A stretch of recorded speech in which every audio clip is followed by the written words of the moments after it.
검찰의 대장동 사건 항소 포기와 관련한 정치권 후폭풍이 계속되고 있습니다. 여야는 국정조사를 외치고 있지만 국회 법제사법위원회에서 열지 별도의 특별위원회를 꾸릴 건지 방법론에서 평행선을 달리고 있습니다. 국회 연결합니다. 임성재 기자. 네, 국회입니다. 네, 여야의 관련 움직임 전해주시죠. 먼저 정부는 대장동 사건 항소 포기에 반발한 검사장 18명 전원을 평검사로 인사조치하는 방안을 검토하고 있습니다. 민주당은 이를 공직사회 기강잡기로 규정하고 적극 힘을 싣는 모습입니다. 문재인 정부 법무장관 출신인 박범계 의원은 오늘 YTN 라디오 인터뷰에서 검찰주의자들이 국가의 주요 결정에 영향을 미치고 좌지우지하겠다는 망동을 부리고 있다고 비판했습니다. 그러면서 검사의 직급은 검찰총장과 검사 딱 두 종류로만 구분되는 만큼 검사장의 평검사 전보가 불가능한 게 아니라며 반드시 책임을 물어야 한다고 강조했습니다.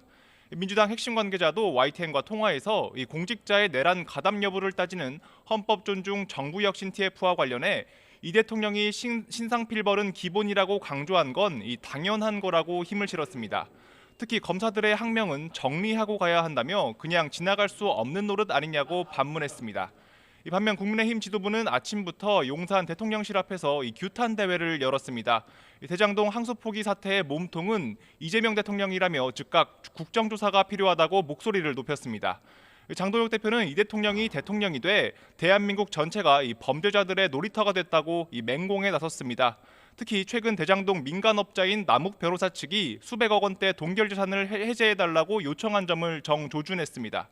장 대표는 이를 황당 요구로 규정하고 마치 두목 믿고 날뛰는 조폭을 보는 것 같다며 이 대통령을 겨냥했습니다. 또 민주당이 이에 발맞춰 배임죄 폐지에도 속도를 낸다며 결국 모든 건 이 대통령 죄 없애기로 귀결된다고 지적했습니다. 결국 정치권 시선은 대장동 사건 항소 포기와 관련한 사태 전반을 규명할 국정조사로 쏠리고 있는데요. 오늘도 여야 원내지도부는 만나기로 했지만 국회 법사위 차원이냐 별도 특위 차원이냐를 두고 이견을 좁히지 못하고 있어서 합의를 낙관할 수는 없는 분위기입니다. 네, 한미 관세 협상 팩트시트 현안을 두고도 여야는 충돌하고 있죠. 네, 민주당은 이번 협상 결과는 법률이나 조약이 아니기 때문에 특별법으로 뒷받침해야 한다고 주장하고 있습니다. 관련해 당 핵심 관계자는 기자들과 만나 미국도 비준을 안 하는데 우리가 굳이 스스로 발목 잡는 일을 할 필요가 없다며 대미 특별법 추진 의사를 분명히 했습니다.